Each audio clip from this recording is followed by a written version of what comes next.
Na ripoti inasema waziri wa mambo ya nje wa Ulaya wanakutana mjini London, Uingereza kujadili vita vya Ukraine na mustakabali wa usalama katika bara la Ulaya. Hayo ni wakati kukiwa na matarajio ya kufanyika Alhamisi hii nchini Uturuki mazungumzo ya moja kwa moja kati ya Urusi na Ukraine. Zaidi anasimulia Bakari Ubena. Mawaziri wa mambo ya nje wanaokutana London leo hii ni kutoka nchi 6 za Ulaya zilizopo kwenye muungano na ujulikana kama Weimar Plus, unaozijumuisha Uingereza, Ufaransa, Italia, Ujerumani, Uhispania na Poland. Viongozi hao walipokelewa na mwenyeji wao wa Uingereza David Lammy, aliyemtaka rais wa Urusi Vladimir Putin kuliwekea umuhimu suala la kushiriki katika mazungumzo ya amani na Ukraine. Rais wa Ukraine Volodymyr Zelensky alisema yuko tayari kukutana ana kwa ana na Putin nchini Uturuki siku ya Alhamis baada ya Kremlin kutoa pendekezo hilo la pande hizo kufanya mazungumzo mjini Istanbul. Kremlin lakini haikupendekeza mkutano wa ngazi ya juu kati ya Rais Putin na Zelensky. Hata hivyo, Lammy amesema Ulaya imejiandaa iwapo Putin hataonyesha nia ya dhati ya kushiriki mchakato huo wa amani. Alipowasili mjini London kushiriki mkutano huo, mkuu wa sera za kigeni wa Umoja wa Ulaya Kaja Kallas ameelezea kwa uchache yale yatakayojadiliwa. Leo tutajadili mada muhimu sana, ikiwa ni pamoja na uhusiano baina ya Umoja wa Ulaya na Uingereza, na bila shaka kile kinachoendelea nchini Ukraine na namna tunavyoweza kufikia mpango wa usitishaji mapigano na mwishowe kupatikane amani. Ili kuanzisha mazungumzo yoyote ya amani ni lazima kuwepo na usitishaji vita. Wakati mkutano huo ukiendelea, Rais wa Ufaransa Emmanuel Macron amesema ni lazima nchi za Ulaya zizidishe vikwazo dhidi ya Urusi ikiwa haitaki amani. Mawaziri wa mambo ya nje wa Ufaransa Jean-Noel Barrot na yule wa Ujerumani Johann Wadephul wameafikiana huko London kuzidisha shinikizo kwa Urusi ikiwa itaendelea kukaidi miito ya usitishwaji mapigano.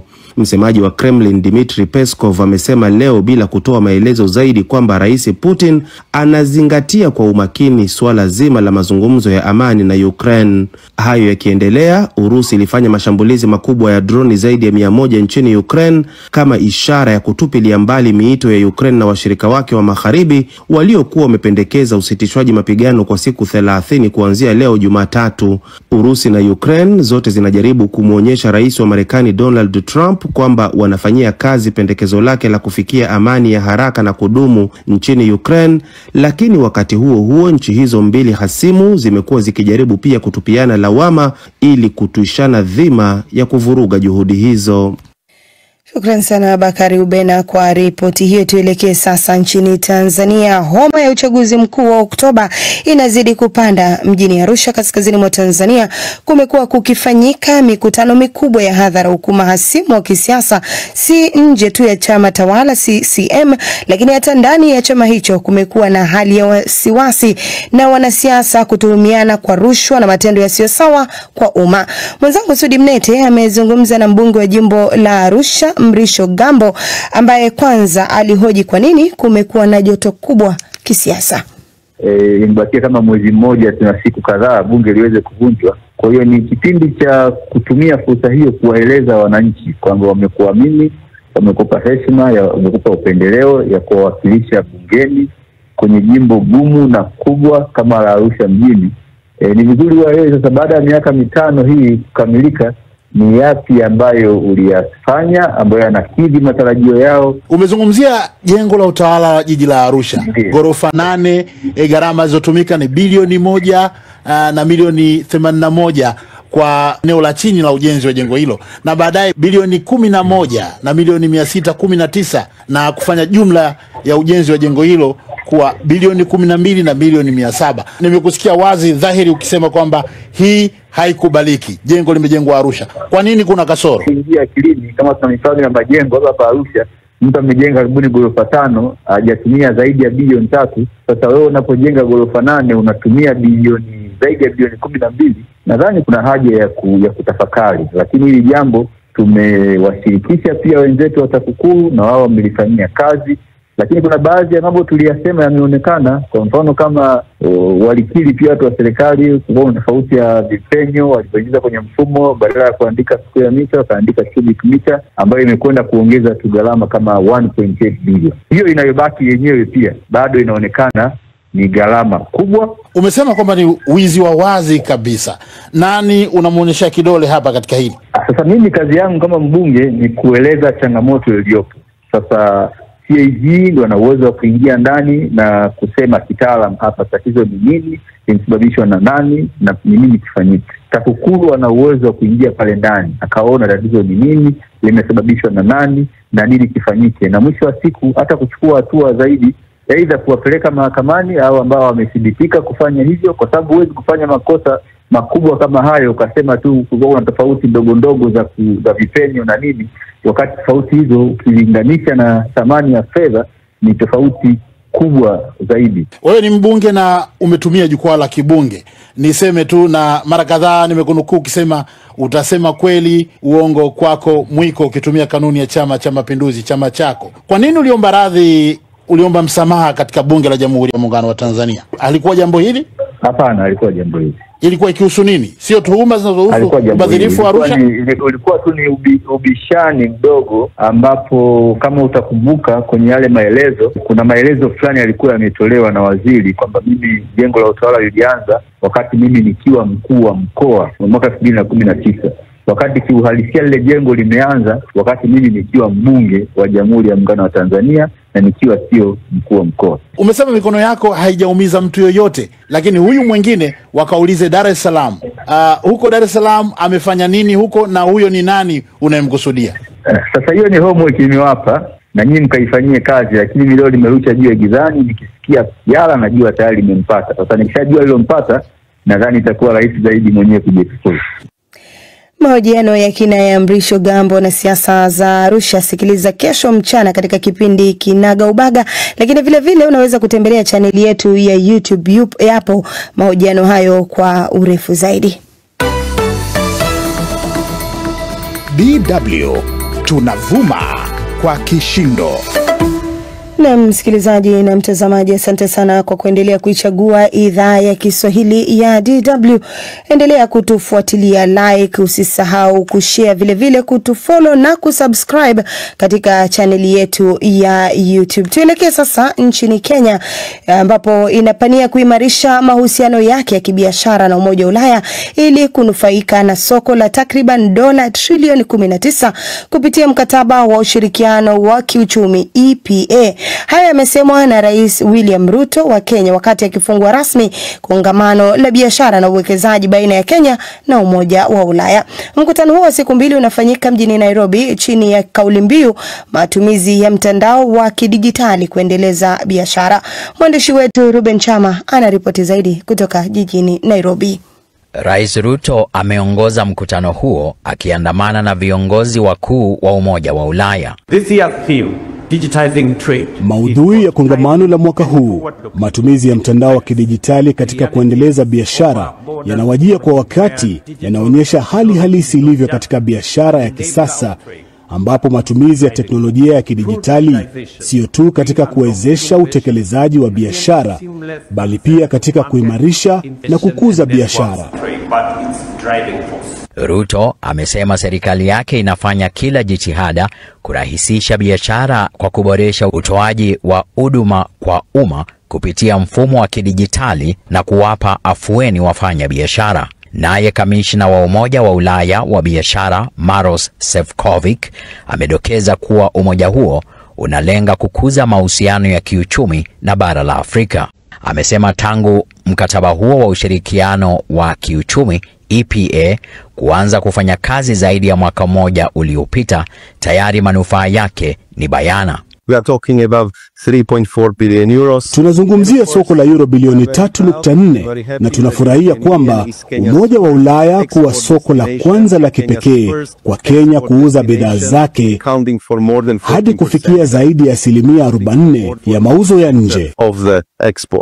Mkataba huo wa ushirikiano wa kiuchumi EPA unaipa Kenya fursa ya kufikia soko la Umoja wa Ulaya bila ushuru na hivyo kuagiza bidhaa kama majani ya chai, kahawa na 70% ya maua yake. Omar Komora ni mwakilishi kutoka kampuni moja nchini Kenya inayowaunganisha wakulima wadogo kupata soko la mazao yao. Ukiangalia wale waliozungumza pamoja na rais, hawa ni watu muhimu sana katika kuendelesha haya mambo, kwa sababu hapo ni moja kwa moja na wote wamekubaliana kwamba wanasukuma hii ajenda ya uimarishaji wa biashara ya mtandao. Unapata wakiwa wameshikana namna hiyo, basi inamaanisha kwamba hii biashara ya mtandao sio biashara ya kuidharau. Ni biashara ambayo vijana, jamii ya Kenya lazima wajitokeze kwa wingi waweze kuingia katika hii biashara. Kwa hivyo tuko na nafasi bora zaidi hapa. Kongamano hilo limewavutia wakuu wa serikali pamoja na wafanya biashara wa Kenya. Chini ya mkataba huo, Kenya inauza bidhaa zake kwenye soko la Umoja wa Ulaya pasina vikwazo vya kodi. Ruben Chama, DW, Nairobi. Ujerumani na Israel zinafungua ukurasa mpya wa uhusiano baada ya marais wao kupongeza usuhuba wa miaka 60 kati ya mataifa yao na pia kutambua mitazamo tofauti ya vita vinavyoendelea Gaza. Haya yanajiri saa chache kabla ya viongozi hao kuitembelea Israel Jumanne na Jumatano wiki hii wakiandamana na wake zao. Mwenzangu Thelma Mwazaya na maelezo zaidi. Rais wa Israel Isaac Herzog anaizuru Ujerumani alikopokelewa kwa heshima kwenye makazi rasmi ya rais ya Bellevue Palace mjini Berlin. Mwenyeji wake rais wa Ujerumani Frank-Walter Steinmeier alisisitiza kuwa uhusiano wao wa kidiplomasia ulioanza mwaka 1965 ni kito cha tunu, hasa ukizingatia kuwa vita kuu ya pili ya dunia vilikuwa vimefikia kikomo. Kwenye mkutano na waandishi wa habari, rais wa Israel Isaac Herzog alieleza kuwa mchakato wa majadiliano na upatanishi kati ya mataifa yao mawili katika kipindi cha miongo 6 iliyopita ni chanzo cha imani. Kwa upande wake, Rais Herzog alipongeza Ujerumani kwa mchango wake wa kudumisha usalama na ustawi Israel na kuiunga mkono hasa baada ya shambulio la Hamas la Oktoba 2023. Yote haya yakiendelea, Israel imeitolea wito jamii ya kimataifa kuisaidia katika mpango wake mpya wa kusambaza msaada moja kwa moja kwa wakazi wa Gaza na kuwaweka pembeni wapiganaji wa Hamas kwenye mchakato huo. Kuhusu swala la msaada wa kibinadamu huko Gaza, hilo ni jambo muhimu na naamini kwamba ulimwengu umepata picha isiyo sahihi. Israel inajitolea kwa kila hali kufuata vigezo na sheria za kimataifa za kibinadamu. Wakati huo Frank-Walter Steinmeier wa Ujerumani amesisitiza kwamba Israel sharti ijilinde na ugaidi, ila pia hali ya wakazi wa Gaza inatia hofu na kuongeza mpasuko. Steinmeier amesema kuwa ipo haja ya kufanya kila linalowezekana kuepusha janga kubwa zaidi la kibinadamu kuwafika watu wa Gaza. Rais Steinmeier alisisitizia umuhimu wa maridhiano. Tungependa kuwashukuru wote wanaotaka kujenga uhusiano na kuwatia moyo kuendelea na ushirikiano. Tungependa pia kuwahimiza kuamini kuwa mustakabali utakuwa mzuri zaidi, kufanya kazi na unapohitajika kutetea.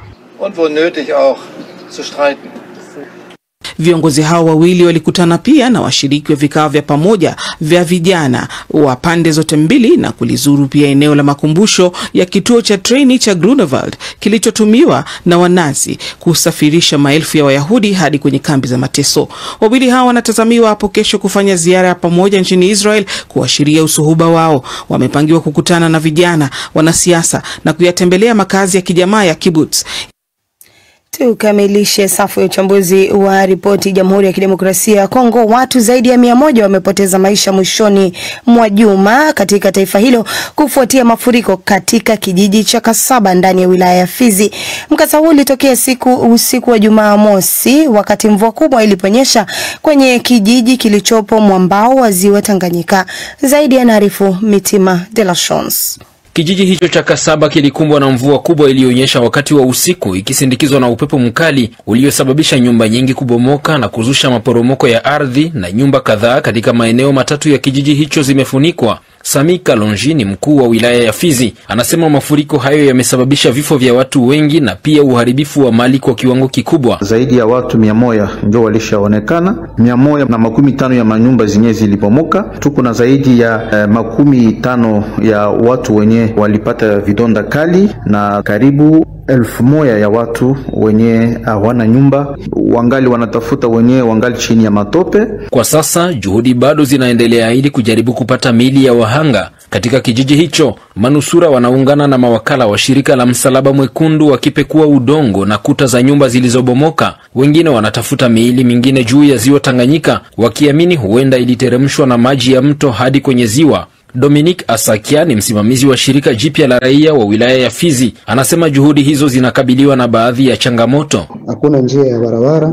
ni njia tu ya Tanganyika, ni kupita ndani ya maji, na mtandao wa mawasiliano ina shida sana kabisa za mawasiliano. Kwa sasa hali ya Kasaba ingali tu ya sitofahamu, kwani mpaka sasa watu wa Msalaba Mwekundu wangali wanatafuta watu waliopotea, waliofunikiwa na vifurushi, na kwa leo hadi sasa hatujana idadi kamili ya watu waliofariki. Kwa kuuliza majirani na wengine, ndio tuko tunafika idadi ya 114 na majeruhi. Janga hilo limetokea huku wilaya ya Fizi ikiwa pia chini ya tishio la vita kati ya jeshi la Kongo, wazalendo, jeshi la Burundi kwa upande mmoja na kundi la Twirwaneho AFC M23 wanaodaiwa kusaidiwa na jeshi la Rwanda kwa upande mwingine. Jacques Alimasi ni msimamizi wa asasi za kiraia huko Fizi. Anaomba pande zote kwenye migogoro kuruhusu njia kwa misaada ya kibinadamu ili iwafikie wahanga wa maafa hayo. Serikali yetu ya Kongo na kwa wafadhili